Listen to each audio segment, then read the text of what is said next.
الحمدللہ رب العالمین الحمدللہ رب العالمین والصلاة والسلام علی خاتم النبیین اما بعد فاعوذ باللہ من الشیطان الرجیم بسم اللہ الرحمن الرحیم الصلاة والسلام علیک یا رسول اللہ وعلی آلک واصحابک یا حبیب اللہ الصلاة والسلام علیک یا نبی اللہ وعلی آلک واصحابک یا نور اللہ۔ پیارے پیارے اسلامی بھائیوں اور مدنی چینل کے ناظرین، مدنی چینل کا پروگرام ہے قربانیوں کی داستان، اور اس پروگرام میں ہم اللہ والوں کی قربانیوں کے تذکرے سن رہے ہیں، انبیاء کرام کے، پھر اس کے بعد صحابہ کرام کے، خود سرکار دو عالم علیہ السلام کی قربانیوں کی داستان، اور اس کے بعد ہم نے اہل بیت اطہار کی قربانی کے بارے میں جانا، خواتین اسلام کی قربانیوں کے بارے میں جانا، اور اب اس پروگرام کی چونکہ ہمیں 10 ایپیسوڈ کرنی تھی تو آخری 3 سلسلے ہم نے حضرت ابراہیم خلیل اللہ علی نبینا علیہ السلام اور آپ کے خاندان کی عظیم قربانیوں کی داستان بیان کرنے کے لیے انشاءاللہ اس کو چنا ہے۔ آپ نے 8ویں پروگرام میں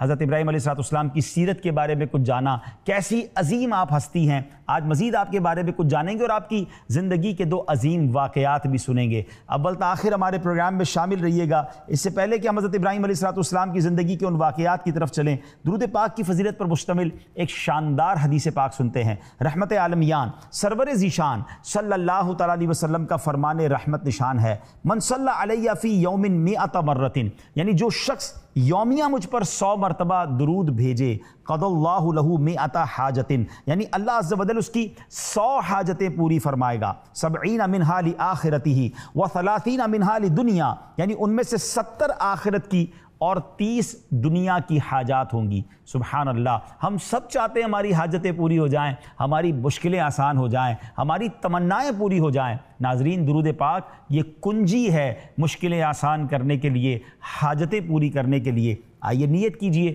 کہ کثرت کے ساتھ درود پاک پڑھیں گے، کم از کم روزانہ 100 بار تو درود پاک پڑھ لیا کریں۔ آئیے مل کر محبت کے ساتھ درود پاک پڑھ لیجئے۔ صلو علی الحبیب صلی اللہ تعالی علی محمد صلی اللہ تعالی علیہ وسلم۔ ناظرین، خلیل اللہ علی نبینا علیہ السلام، خلیل کہتے ہیں دوست کو، اور جو شخصیت اللہ کے دوست ہوں ان کا مرتبہ کیسا ہوگا۔ آپ اللہ کے خلیل ہیں، پیارے نبی رسول ہاشمی صلی اللہ تعالی علیہ وسلم کے بعد سب سے افضل ہستی ہیں، آپ کے بعد سب سے بلند رتبہ، یعنی نبی پاک علیہ السلام کے بعد سب سے بلند رتبہ حضرت ابراہیم علیہ السلام کا ہے۔ آپ وہ عظیم ہستی ہیں جن کے فضائل قرآن مجید فرقان حمید میں موجود ہیں۔ آئیے ناظرین کچھ وہ اوصاف سنتے ہیں جن کا ذکر قرآن مجید میں واضح طور پر کیا گیا۔ چنانچہ حضرت ابراہیم علیہ السلام کے بارے میں پارہ 12 سورہ ہود آیت نمبر 75 میں ارشاد ہوتا ہے، ان ابراہیم لحلیم اواہ منیب۔ سبحان اللہ۔ ترجمہ کنز العرفان، بے شک ابراہیم بڑے تحمل والا، بہت آہیں بھرنے والا، رجوع کرنے والا ہے۔ ذرا غور کیجئے، 3 اوصاف بیان ہوئے، وہ کون سے ہیں؟ حلم والے، اواہ ہیں اور منیب ہیں۔ اچھا، اب ذرا ان تینوں کو تھوڑا سا سمجھتے ہیں۔ حلیم کہتے ہیں حلم والا، حلم کا معنی ہے بردباری، نرم دلی، ٹالرنس۔ امام غزالی رحمۃ اللہ تعالی فرماتے ہیں آدمی کو غصہ آئے اور وہ کوشش کر کے تکلف کے ساتھ نفس کو مجبور کر کے غصے کو دبا دے تو اس عمل کو کظم الغیظ کہا جاتا ہے، یعنی غصہ پی لینا۔ اور اگر بار بار اس طرح غصہ پینے کی پریکٹس کی جائے، یہاں تک کہ ایسی حالت ہو جائے کہ غصہ آیا ہی نہ کرے، اور غصہ آ جائے تو تکلف نہ کرنا پڑے اسے دبانے کے لیے، بلکہ آسانی سے غصہ دب جائے، اس کیفیت کو حلم کہا جاتا ہے۔ امام غزالی رحمۃ اللہ تعالی علیہ فرماتے ہیں غصہ پینے کی نسبت حلم زیادہ افضل ہے، حلم عقل کے کمال کی دلیل ہے۔ سبحان اللہ، حلم کاش نصیب ہو جائے اور ہم اس کی پریکٹس کریں۔ وہ کہتے ہیں نا، العلم بالتعلم والحلم بالتحلم، علم سیکھنے سے آتا ہے اور حلم اپنانے سے آتا ہے، حلم بھی کوشش کرنے سے آتا ہے۔ تو اللہ کرے کہ حضرت ابراہیم علیہ السلام کے اس مبارک وصف کی برکت سے ہمیں بھی یہ نصیب ہو جائے۔ اچھا، اب آتے ہیں، حلم اللہ پاک کی صفت ہے۔ جس خوش نصیب کو حلم کی دولت نصیب ہو جائے وہ اللہ پاک کا پسندیدہ اور پیارا بن جاتا ہے۔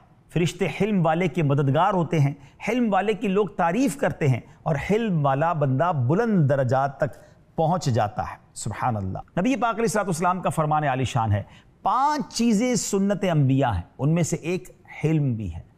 ایک حدیث پاک میں ہے، بے شک مسلمان حلم کے ذریعے دن کو روزہ رکھنے اور رات کو عبادت کرنے والے کا درجہ پا لیتا ہے۔ اب غور کیجئے، کیا ہم حلم والے ہیں؟ یہاں تو حال یہ ہے کہ ٹٹ فار ٹیٹ، جیسے کو تیسا، ہر وقت لڑائی کے لیے تیار. ارے جناب ہم شریف کے ساتھ شریف ہیں، بدماش کے ساتھ بدماش ہیں. نہیں جناب، شریف آدمی شریف کے ساتھ بھی شریف ہوتا ہے اور بدماش کے ساتھ بھی شریف ہی ہوتا ہے. حلم اللہ کرے ہمیں نصیب ہو جائے. ایک حدیث پاک سنتے ہیں. حدیث پاک میں آتا ہے کہ روز قیامت مخلوق کو جمع کیا جائے گا، ایک اعلان کرنے والا اعلان کرے گا، اہل فضل کہاں ہیں؟ یہ سن کر کچھ لوگ جلدی جلدی اٹھ کھڑے ہوں گے اور جنت کی طرف بڑھ جائیں گے. فرشتے ان سے پوچھیں گے تم جلدی جلدی جنت کی طرف کیوں جا رہے ہو؟ وہ کہیں گے ہم ہی اہل فضل ہیں. فرشتے پوچھیں گے تمہاری فضیلت کیا ہے؟ وہ کہیں گے جب ہم پر ظلم کیا جاتا تو ہم صبر کرتے، ہم سے برا رویہ اختیار کیا جاتا تو ہم معاف کرتے، اور جب ہم سے کوئی جہالت والا برتاؤ کرتا تو ہم حلم کا مظاہرہ کرتے. ناظرین غور کیجئے، کیا ہم حلم والے ہیں؟ نہیں تو چلیں آج سے نیت کر لیں. اواہ، قرآن نے آپ کو اواہ بھی کہا نا، اس کا معنی ہے بہت آہیں بھرنے والا. علماء کرام نے 13 معنی بیان فرمائے ہیں، اور ان معنی کے اعتبار سے آیت کریمہ کا مطلب یہ ہوگا حضرت ابراہیم علیہ السلام بہت آہوزاری کرنے والے ہیں. آپ بہت درد دل یعنی اللہ پاک سے محبت کرنے والے ہیں. حضرت ابراہیم علیہ السلام بہت عاجزی کرنے والے ہیں. آپ بہت دعائیں کرنے والے ہیں، بہت توبہ کرنے والے ہیں، بہت رحم فرمانے والے ہیں. آپ علیہ السلام بہت پختہ یقین والے ہیں. آپ بہت تسبیح کرنے والے ہیں یعنی تسبیح پڑھنے والے ہیں. آپ بھلائی سکھانے والے ہیں. حضرت ابراہیم علیہ السلام جہنم سے بہت ڈرنے والے ہیں، برائی سے بہت بچنے والے ہیں. حبشی زبان میں اواہ رحم و کرم کرنے والے کو کہتے ہیں، تو اب مانا ہوگا کہ آپ بہت رحم فرمانے والے، بہت کرم کرنے والے ہیں. ناظرین اب غور کیجئے کہ اتنے پیارے پیارے اوصاف ہیں، کاش ہم بھی ایسے ہو جائیں، ہم بھی اس پر کچھ نہ کچھ تو عمل کرنے والے بنے. آپ کو منیب بھی کہا گیا. اچھا منیب کے معنی کیا ہے؟ یہ منیب بنا ہے لفظ انابہ سے، اور انابہ کا معنی ہے الرجوع من الکل الی من لہ الکل، یعنی سب کچھ چھوڑ کر صرف اس کا ہو جانا جو سب کا مالک ہے. اس لحاظ سے آیت کریمہ کا معنی ہوگا کہ حضرت ابراہیم علیہ السلام دنیا کا سب کچھ چھوڑ کر صرف اللہ پاک کی طرف رجوع کرنے والے ہیں. اللہ ان کے صدقے ہمیں بھی یہ اوصاف اپنانے کی توفیق عطا فرمائے. بہرحال حضرت ابراہیم علیہ السلام کس طرح اللہ کی طرف لوگوں کو بلاتے تھے، اور بعض اوقات تو آپ ایک ایسا پریکٹیکل کر کے، ایک ایسا مظاہرہ کر کے، ایک ایسا ڈیمونسٹریشن کر کے سمجھاتے تھے کہ آج بھی ہم پڑھتے ہیں تو عقل حیران ہو جاتی ہے کہ پھر لوگ آپ کی بات کیوں نہیں مانتے. تو سمجھ یہ آتا ہے کہ جن کے دلوں پر مہر لگا دی جائے نا، آج بھی ان کے سامنے دلیل پیش کر دیں، پھر بھی جنہوں نے نہیں ماننا انہوں نے نہیں ماننا. بہرحال حضرت ابراہیم علیہ السلام نے ابتدا ہی سے توحید کی حمایت اور کفریہ عقائد کا رد کرنا شروع فرما دیا. پھر جب ایک سوراخ سے رات کے وقت آپ علیہ السلام نے زہرہ یا مشتری ستارہ کو دیکھا تو آپ نے لوگوں کے سامنے اللہ تبارک و تعالیٰ کی توحید کی دلیل بیان کرنا شروع کر دی، کیونکہ اس زمانے میں لوگ ستاروں کی عبادت کیا کرتے تھے، ستاروں کی پرستش کیا کرتے تھے. آپ نے بڑے کمال کے ساتھ جو ہے نا اس کا ایک کہتے ہیں نا ڈیمانسٹریشن، ایک مظاہرہ کر کے فرمایا کہ تمام جہان عدم سے وجود میں آنے والا ہے اور پھر ختم ہونے والا ہے، تو یہ معبود نہیں ہو سکتا، بلکہ تمام جہان بذات خود کسی وجود میں لانے والی ذات کا محتاج ہے. چنانچہ آپ نے جب اس ستارے کو دیکھا تو کہا کیا اسے میرا رب کہتے ہو؟ جب وہ ڈوب گیا تو فرمایا میں ڈوبنے والوں کو پسند نہیں کرتا. یعنی جس میں ایسے تغیرات ہو رہے ہوں، جو نکلتا بھی ہو اور ڈوب بھی جاتا ہو، وہ خدا نہیں ہو سکتا. پھر آپ نے چمکتے ہوئے چاند کو دیکھا اور ان کو سمجھاتے ہوئے کہا کہ کیا اسے میرا رب کہتے ہو؟ جب وہ ڈوب گیا تو آپ نے کہا کہ اگر مجھے میرے رب نے ہدایت نہ دی ہوتی تو میں بھی گمراہ لوگوں میں سے ہو جاتا. اس قوم کو تنبیہ کی جو چاند کو اپنا معبود مانتے تھے. پھر آپ علیہ السلام نے ان کو گمراہ قرار دیا، ان کو سمجھایا. پھر آپ نے سورج کو جگمگاتے دیکھا اور لوگوں سے کہا تم اس کو میرا رب مانتے ہو، یہ تو ان سب سے بڑا ہے. مگر جب وہ بھی ڈوب گیا تو آپ نے فرمایا میری قوم میں ان چیزوں سے بیزار ہوں جنہیں تم اللہ پاک کا شریک ٹھہراتے ہو. حضرت ابراہیم علیہ السلام نے ان کے سامنے یہ ثابت کر دیا کہ ستاروں میں چھوٹے سے بڑے تک کوئی بھی رب ہونے کی صلاحیت نہیں رکھتا، ان کا معبود ہونا باطل ہے. وہ قوم شرک میں مبتلا تھی اور آپ نے اس سے بیزاری کا اظہار سبحان اللہ کر دیا، اور کس شاندار انداز میں سمجھایا. حضرت ابراہیم علیہ السلام نے جب اعلان نبوت فرمایا تو سب سے پہلے اپنے اہل و عیال میں سے اپنے چچا سے آغاز فرمایا، اسے شرک سے باز رہنے کا اور اللہ پاک کو معبود حقیقی ماننے کی دعوت دی. اس کا نتیجہ یہ نکلا کہ سگا چچا بھی جو ہے وہ اس نے انکار کیا اور آپ کا دشمن ہو گیا. اور اس بات کو قرآن مجید فرقان حمید نے پارہ نمبر 16 سورہ مریم آیت نمبر 42 اور 43 میں کس طرح ارشاد فرمایا. اذ قال لأبیہ یا ابت لم تعبد ما لا يسمع ولا يبصر ولا يغني عنك شيئا یا ابت انی قد جاءنی من العلم ما لم یأتک فاتبعنی اہدک صراطا سویا۔ جب اپنے باپ سے فرمایا اے میرے باپ تم کیوں ایسے کی عبادت کرتے ہو جو نہ سنتا ہے اور نہ دیکھتا ہے، نہ تجھے کچھ فائدہ پہنچا سکتا ہے۔ اے میرے باپ بے شک میرے پاس وہ علم آیا جو تیرے پاس نہیں آیا، تو میری پیروی کر، میں تجھے سیدھی راہ دکھا دوں گا۔ یاد رہے کہ آیت مبارکہ میں حضرت ابراہیم علیہ السلام کے چچا کو باپ سے تعبیر کیا گیا۔ اس کی وجہ بیان کرتے ہوئے حضرت صدر الافاضل مولانا مفتی سید محمد نعیم الدین مراد آبادی علیہ رحمۃ اللہ الباری فرماتے ہیں قاموس میں ہے کہ آزر حضرت ابراہیم علیہ السلام کے چچا کا نام ہے۔ چچا کو باپ کہنا تمام عرب ممالک میں اور ممالک میں معمول ہے، بالخصوص عرب میں۔ قرآن کریم میں ہے نعبد الہک و الہ آبائک ابراہیم و اسماعیل و اسحاق الہا واحدا۔ ترجمہ کنز العرفان، ہم آپ کے معبود اور آپ کے آباء و اجداد ابراہیم اور اسماعیل اور اسحاق کے معبود کی عبادت کریں گے۔ اس میں حضرت اسماعیل کو حضرت یعقوب کے آباء میں ذکر کیا گیا، باوجود یہ کہ آپ چچا ہیں۔ سبحان اللہ۔ تو الغرض آپ نے اپنے چچا کو ہر طرح سے سمجھایا، مگر وہ اپنے باپ داداؤں کے دین کو چھوڑنے پر راضی نہ ہوا، بلکہ انتہائی سخت لہجے میں جواب دیا۔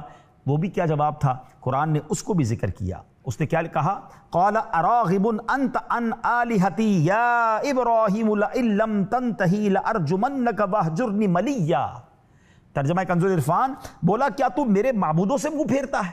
اے ابراہیم بے شک اگر تو باز نہ آیا تو میں تجھے پتھر ماروں گا اور تو عرصہ دراز کے لیے مجھے چھوڑ دے۔ اے میرے پیارے اسلامی بھائیوں، اب جب آپ کے چچا نے آپ کی بات ماننے سے انکار کیا، آپ کا دشمن ہو گیا، تو آپ نے اپنی قوم کو دعوت دی، وہ بھی منکر ہو گئی، انہوں نے بھی آپ کی بات نہیں مانی۔ اب مسلسل اپنی قوم کو سمجھاتے رہے، مگر وہ قوم کے لوگ، آپ کی قوم کے لوگ آپ ہی کے دشمن ہو گئے، اور اب کیا کہا؟ بولے انہیں قتل کر دو یا جلا دو۔ ناظرین پھر کیا ہوا؟ ایک ایسی آگ جلائی گئی جیسی آگ پہلے کبھی نہیں جلائی گئی تھی۔ ایسی آگ تھی کہ پرندے بھی اس کے اوپر سے نہیں گزر سکتے تھے، نو فلائنگ زون تھا۔ اور اب آپ کو اس منجنیخ میں، یعنی جو پتھر پھینکنے والی ایک طرح سے سمجھ لے توپ ہوتی تھی، اس میں آپ کو رکھ کر آگ میں پھینکا گیا۔ اس وقت آپ کی زبان پر جاری تھا حسبی اللہ و نعم الوکیل، اللہ مجھے کافی ہے اور کیا ہی اچھا کارساز۔ فرشتے آئے تھے آپ کے پاس، ہوا کا فرشتہ آیا، اے ابراہیم ہمیں حکم دے ہم آگ کو بجھا دیتے ہیں۔ بارش کا فرشتہ آیا، کہا حکم دے ہم بارش برسا کر آگ کو بجھا دیتے ہیں۔ آپ نے کہا میرا رب دیکھ رہا ہے، میں تم سے کوئی مدد نہیں چاہتا۔ جب بالکل آپ کو آگ میں پھینکنے کا وقت آ گیا تو حضرت جبرائیل علیہ السلام آئے کہ آپ اپنے رب سے ہی سوال کر لیجئے۔ فرمایا سوال کرنے سے اس کا میرے حال کو جاننا میرے لیے کفایت کرتا ہے، یعنی اگر رب راضی ہے تو میں بھی راضی ہوں، اس نے مدد کرنی ہوگی تو کر دے گا۔ اور پھر کیا ہوا؟ اللہ نے آگ سے کیا فرمایا؟ قرآن میں اس کا بھی ذکر ہے، یا نار کونی بردًا وسلاما علی ابراہیم، اے آگ ہو جا ٹھنڈی اور سلامتی ابراہیم پر۔ ناظرین آپ ایک روایت کے مطابق 7 دن، ایک روایت کے مطابق آپ 40 دن آگ میں رہے، مگر بال بھی بیکا نہیں ہوا۔ یہ کیسا توکل تھا، یہ کیسا جذبہ تھا۔ اور آپ کو جس وقت آگ میں پھینکا گیا نا ناظرین، آپ کی عمر پتہ کیا تھی؟ 18 سے 20 سال۔ اتنی ینگ ایج میں اتنا بھروسہ اللہ پر، اور کیسی آزمائش ہے کہ اتنی بڑی آگ میں آپ کو پھینکا جا رہا ہے۔ بلکہ جب آپ کو آگ میں ڈالا جانے لگا تو مخلوق اللہ کی بارگاہ میں عرض کر رہی ہے کہ اللہ اگر یہ آگ میں آج جل گئے تو تیرا نام لینے والا دنیا میں کوئی نہ ہوگا۔ مگر رب نے اپنے خلیل کے لیے اس آگ کو باغ بنا دیا۔ شاعر مشرق کہتے ہیں نا، اگر آج بھی ہو ابراہیم سا ایما پیدا، آگ کر سکتی ہے انداز گلستاں پیدا۔ ناظرین اس کا مطلب یہ ہوا کہ ایمان ویسا ہو جائے تو آج بھی آگ باغ بن جائے گی، آج بھی ہماری غموں کی آگ باغ بن جائے گی۔ ہمارا پرابلم یہی ہے، ہمیں سب پر بھروسہ ہے، ہمیں رب پر بھروسہ نہیں ہے۔ اچھا یہ ایک قربانی یا ایک امتحان نہیں تھا حضرت ابراہیم کا، آگے چلیں گے آپ اور واقعات سنیں گے، مگر یہ ایک اور بات سمجھ آ رہی ہے۔ عقل اور لاجک تو یہ کہتی ہے نا کہ آگ میں جا کر جل جائیں گے۔ ہر فیصلہ عقل اور دماغ سے نہیں کیا جاتا، ہر فیصلہ لاجک سے نہیں، کچھ فیصلے عشق سے بھی کیے جاتے ہیں۔ وہ کہتے ہیں نا عقل کو تنقید سے فرصت نہیں، عشق پر اعمال کی بنیاد رکھ۔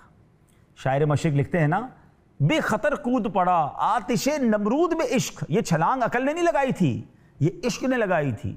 بے خطر کود پڑا آتش نمرود میں عشق، عقل تھی محو تماشائے لبے بام ابھی، عقل تو ابھی سوچ ہی رہی تھی عشق نے اپنا کام کر دیا۔ وہ پنجابی شاعر کہتے ہیں نا، عشق دے چلے ہی نمبر لے گئے، عقل منداں ایویں ہی عمرہ گالیاں، بعض اوقات عشق والے نمبر لے جاتے ہیں۔ تو بہرحال ناظرین، حضرت ابراہیم علیہ السلام کے امتحان، اللہ اکبر، ایک کے بعد ایک امتحان ہے، ایک کے بعد ایک واقعہ ہے، اللہ اکبر۔ ناظرین، اب ایک اور بڑا ہی کمال کا قرآنی واقعہ۔ ایک مرتبہ اللہ تعالیٰ کے پیارے نبی حضرت ابراہیم علیہ السلام نے ساحل سمندر پر دیکھا کہ ایک آدمی مرا ہوا پڑا ہے۔ سمندر کا پانی چونکہ چڑھتا تھا اترتا تھا، چنانچہ جب پانی چڑھا تو پہلے اس کی لاش کو مچھلیوں نے کھایا، پھر پانی اترا تو جنگل کے درندوں نے کھایا، پھر جب درندے چلے گئے تو پرندوں نے کھایا۔ حضرت ابراہیم علیہ السلام کو شوق پیدا ہوا کہ اس کی باڈی کو 3 قسم کی مخلوق نے کھا لیا ہے، اب یہ مردے زندہ کیسے کیے جائیں گے؟ اب اللہ کریم کی بارگاہ میں حضرت ابراہیم علیہ السلام نے عرض کی کہ ربی ارنی کیف تحیی الموتى، یہ بھی قرآن پاک میں ہے، پارہ 3 سورہ بقرہ 260۔ تو ترجمہ کیا ہے اس کا؟ اے میرے رب، تو مجھے دکھا دے کہ تو مردوں کو کس طرح زندہ کرے گا۔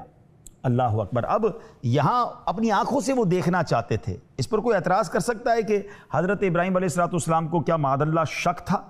لہٰذا اللہ کریم نے آپ ہی کی زبان یہ جواب جو ہے وہ ارشاد فرمایا، جواب دلوایا۔ قرآن میں ارشاد ہوا کہ اولم تؤمن، اے ابراہیم کیا تجھے یقین نہیں ہے؟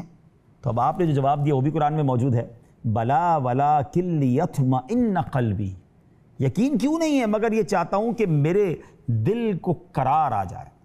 اے میرے مالک، تو مردے کیسے زندہ کرے گا؟ مجھے پکا یقین ہے، پکا ایمان ہے، لیکن مجھے یہ علم الیقین ہے، کیونکہ میں نے یہی وحی کے ذریعے مان لیا اس لیے یقین کر لیا، مگر میرے مالک اب عین الیقین میں، مگر میں آنکھوں سے دیکھ کر میں اس کو مزید یقین حاصل کرنا چاہتا ہوں۔ سبحان اللہ۔ ناظرین ذرا غور کیجئے کہ اب اللہ کریم نے خلیل بنایا ہے نا، تو خلیل بنائے جانے کی صورت پر معنی یہ ہوں گے کہ اس علامت سے میرے دل کو تسکین ہو جائے کہ تو نے مجھے اپنا خلیل بنایا ہے۔ اب کیا ہوا ناظرین؟ تو اب اللہ کریم نے آپ کی درخواست پوری کی اور حکم ہوا کہ اے ابراہیم 4 پرندے لیجئے اور اپنے ساتھ خود مانوس کر لیجئے، انہیں ذبح فرمائیے، پھر ان کا قیمہ آپس میں ملا کر مختلف پہاڑوں پر رکھ دیجئے اور پھر انہیں آواز دیجئے۔ اللہ اکبر۔ اور پھر فرمایا کہ ان میں سے ہر ایک اپنی پہلی والی شکل و صورت بن کر تمہارے پاس آ جائے گا۔ کیا ہوا؟ ثم ادعوہن، پھر انہیں پکارو۔ سبحان اللہ۔ حضرت ابراہیم علیہ السلام نے ایسے ہی کیا۔ آپ نے کیا کیا؟ 4 پرندے لیے۔ ایک قول کے مطابق کون سے 4 پرندے تھے؟ مور، مرغ، کبوتر اور کوا۔ اللہ کے حکم سے آپ نے ان 4 کو اپنے ساتھ پہلے مانوس بھی کیا، پھر ان کو ذبح کیا۔ ذبح کرنے کے بعد ان کے پر اکھاڑے، ان کا قیمہ بنایا اور ان کے قیموں کو ملا دیا، اجزاء ملا دیے، اور اس پورے مجموعے کو 4 حصوں میں ایک ایک پہاڑ پر رکھ دیا اور ان کے سر اپنے پاس محفوظ کر لیے۔ سبحان اللہ۔ پھر ان 4 پرندوں کو آپ نے بلایا، اور کس طرح بلایا یہ بھی سننا ہے۔ آپ نے گویا ان کو کس طرح بلایا کہ آپ نے فرمایا کہ اے مرغ، اے کبوتر، اے مور۔ اب یہ 4 جو پرندے آپ نے ان کو بلایا، یہ 4 پرندوں کے اجزاء اڑے، ہر جانور کے اجزاء علیحدہ علیحدہ ہو کر اپنی ترتیب سے جمع ہوئے، پرندوں کی شکلیں بن کر اپنے پاؤں سے وہ دوڑتے ہوئے آپ کی خدمت میں حاضر ہو گئے اور اپنے اپنے سروں سے مل کر بھی آئے نہیں پہلے کی طرح ہو گئے۔ یہ کیسا، یعنی آج ہم گرافک ڈیزائننگ اور بہت سارے جس کو کہنا کہ انٹرنیٹ کی باتیں کر رہے ہوتے ہیں کہ بھائی اس طرح کی چیزیں آج کل سائنس میں کمپیوٹر کے ذریعے بتائی جاتی، یہ اپنی آنکھوں کے سامنے حضرت ابراہیم نے یہ اللہ کی قدرت کا نظارہ دیکھا۔ اور ناظرین ایسا ہی ہوا کہ وہ بغیر سر کے آپ کے پاس آئے، وہ اپنے سروں کو انہوں نے جوڑا اور اب دانے چگنے لگے، وہ پھر پہلے کی طرح مکمل ہو گئے۔ یعنی حضرت ابراہیم علیہ السلام کو سبحان اللہ یہ منظر دکھا دیا۔ اب ناظرین یہاں ایک پہلے تو 2 باتیں سیکھنے کو ملتی ہیں اس واقعے سے۔ حضرت ابراہیم کو کہا گیا کہ ان پرندوں کو پکارو۔ ناظرین یہ پرندے تو سارے مر چکے تھے، مرے ہوئے پرندوں کو پکارنے کا، یا ایھا الدیک، یا ایتھا الحمامہ، اے کبوتر، اے گدھ، اے مرغ، اے مور کہہ کر حضرت ابراہیم پکار رہے ہیں۔ تو ذرا سوال یہ ہے کہ ایک تو قرآن میں مرنے والے پرندے کو پکارنے کا حکم رب دے رہا ہے، حضرت ابراہیم اس پر عمل کر رہے ہیں اور یا کہہ کر پکار رہے ہیں۔ تو اگر کوئی دنیا سے پردہ فرمانے کے بعد، ہم تو ویسے بھی الحمدللہ ہمارا یہ ایمان ہے کہ انبیاء اپنی قبروں میں حیات ہیں، حدیث پاک کا مضمون ہے کہ اس زمین کو نبیوں کے جسموں کو کھانا حرام فرما دیا اللہ پاک کے انبیاء قبر میں زندہ ہیں، انہیں رزق پہنچایا جاتا ہے۔ اب ایک اور لاجیکلی بات سمجھ رہے، قرآن کہتا ہے شہید کو مردہ نہ کہو، لا تقولوا لمن یقتل فی سبیل اللہ اموات، جو لوگ اللہ کی راہ میں مارے جائیں انہیں مردہ نہ کہو۔ تو مجھے بتائیے جس نبی کا امتی شہید ہو وہ قبر میں جائے، اس نے قرآن کہتا ہے مردہ نہ کہو، تو پھر اس شہید کے جو نبی ہیں جن کا وہ امتی ہے ان انبیاء کی حیات کا کیا عالم ہوگا؟ تو پھر یا رسول اللہ اگر کوئی کہتا ہے، اللہ کے کسی ولی کو پکارتا ہے یا غوث پاک کہہ کے، جب مردہ پرندوں کو پکارنے کا رب حکم دے رہا ہے تو کسی کو اس طرح پکارنے میں کیا حرج ہونا چاہیے؟ اچھا جناب، ہم قبرستان جا کر کون سی دعا پڑھتے ہیں؟ حدیث پاک میں وہ دعا موجود ہے نا، السلام علیکم یا اہل القبور یغفر اللہ لنا ولکم وانتم سلفنا ونحن بالاثر۔ مشکات شریف میں یہ دعا موجود ہے، اور کیا پیارے معنی ہے اس دعا کے، کیا خوبصورت میننگ ہے۔ اللہ کرے صرف اس ایک دعا کو سمجھ جائیں تو زندگی کا فلسفہ سمجھ آ جائے گا۔ قبرستان جا کر ہم کیا دعا کرتے ہیں؟ السلام علیکم یا اہل القبور، اے قبر والو تم پر سلام ہو، یغفر اللہ لنا ولکم، اللہ تمہاری اور ہماری مغفرت فرمائے، وانتم سلفنا ونحن بالاثر، تم پہلے چلے گئے ہم نے بعد میں آنا ہے۔ یہی تو سمجھنا ہے کہ یہ قبرستان والے چلے گئے، ہماری باری آنے والی ہے۔ لیٹس ریڈی فار یور گریو، آخرت کی تیاری کیجئے۔ سبق بھی مل گیا اور ایک عقیدہ بھی کلیئر ہو گیا کہ بتائیے نا، قبرستان میں تو نیک لوگ بھی ہوتے ہیں، گناہ گار بھی ہوتے ہیں، نمازی بھی ہوتے ہیں، شرابی بھی یہاں دفن ہوئے ہیں، تو سارے قبرستان والوں کو یا اہل القبور کہا جا سکتا ہے۔ تو اگر کوئی کسی مزار پر جا کر کسی بزرگ کی بارگاہ میں جا کر یا داتا کہتا ہے یا غوث پاک کہتا ہے یا رسول اللہ کہتا ہے تو پرابلم کیا ہے؟ یہ تو حدیثوں سے ثابت ہے، قرآن کے اس واقعے سے ثابت ہے۔ کوئی بھی کسی کو اللہ سمجھ کر تو نہیں پکارتا نا، اللہ کے بندے سمجھ کر پکار رہا ہوتا ہے۔ تو بہرحال امید ہے کہ یہ کنفیوژن بھی دور ہو گئی ہوگی۔ بہرحال اس واقعے سے دوسری بات سیکھنے کو یہ ملی کہ رب کی قدرت کیسی ہے، ان اللہ علی کل شیء قدیر، سبحان اللہ، یہ بھی ہمیں سیکھنے کو ملا۔ اچھا ایک اور بات ہمیں سیکھنے کو مل رہی ہے کہ حضرت ابراہیم علیہ السلام، یقیناً آپ سے زیادہ ایمان کس کا مضبوط ہوگا، مگر ایمان کی مزید مضبوطی کے لیے آپ نے اللہ سے عرض کیا اور آپ کو یہ نظارہ دکھایا گیا۔ اس کا مطلب یہ ہوا کہ ایمان کو مضبوط کرتے رہنے کی فکر کرنی چاہیے۔ اب آج ہمارے سامنے تو پرندوں کو زندہ کر کے نہیں دکھایا جائے گا نا، مگر کچھ ایسے طریقے ہیں جس کے ذریعے ہم بھی اپنے ایمان کو مضبوط کر سکتے ہیں۔ پہلے کے دور میں تو فتنے کم تھے، ایمان بچانے کی فکر زیادہ تھی، اب فتنے زیادہ ہیں لیکن ایمان بچانے کی فکر اب بہت کم ہو گئی ہے۔ تو آئیے ایمان مضبوط کیسے کریں، کچھ حدیثیں آپ کو سناتا ہوں۔ نبی پاک علیہ السلام فرماتے ہیں، لا یؤمن احدکم حتی اکون احب الیہ من والدہ وولدہ والناس اجمعین، تم میں سے کوئی اس وقت تک کامل مومن نہیں ہو سکتا جب تک اپنے والدین، اولاد اور سب لوگوں سے بڑھ کر مجھے محبوب نہ بنا لے۔ یعنی نبی پاک سے محبت تمام گھر والوں سے زیادہ کرنی ہے، یہ کامل مومن، کامل ایمان والے کی دلیل ہے۔ تو اب اگر ایمان مضبوط کرنا ہے تو والہانہ پیار کیجئے پیارے آقا علیہ السلام سے، صرف زبانی نہیں، پریکٹیکل بھی پیار کیجئے۔ ایک اور حدیث سن لیں، اوثق عر الایمان الحب فی اللہ، اللہ پاک کی رضا کے لیے اللہ کے بندوں سے محبت کرنا ایمان کی سب سے مضبوط رسی ہے۔ تو اللہ والوں سے پیار کیجئے، اللہ کے نیک بندوں سے محبت کیجئے، اولیاء سے، صحابہ سے، اہل بیت سے، انبیاء سے، رسول پاک سے خوب محبت کیجئے۔ عام مسلمانوں سے بھی پیار والا ماحول رکھیے، ان سے لڑائی جھگڑا اور بدتمیزی والا ماحول نہ کیجئے، یہ ایمان کی مضبوط رسی ہے۔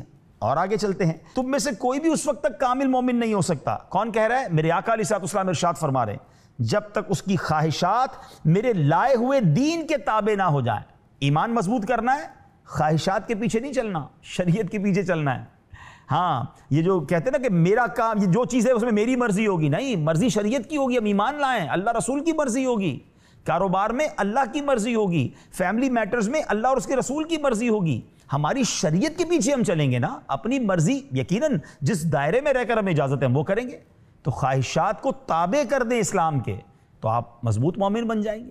آگے چلتے، لا یؤمن احدکم حتی یحب لاخیہ ما یحب لنفسہ، یعنی تم میں سے کوئی بھی اس وقت تک کامل مومن نہیں ہو سکتا جب تک اپنے بھائی کے لیے بھی وہی پسند نہ کرنے لگے جو اپنے لیے پسند کرتا ہے۔ سبحان اللہ، کیا کمال کی حدیث ہے، مسئلہ ہی حل ہو گیا نا۔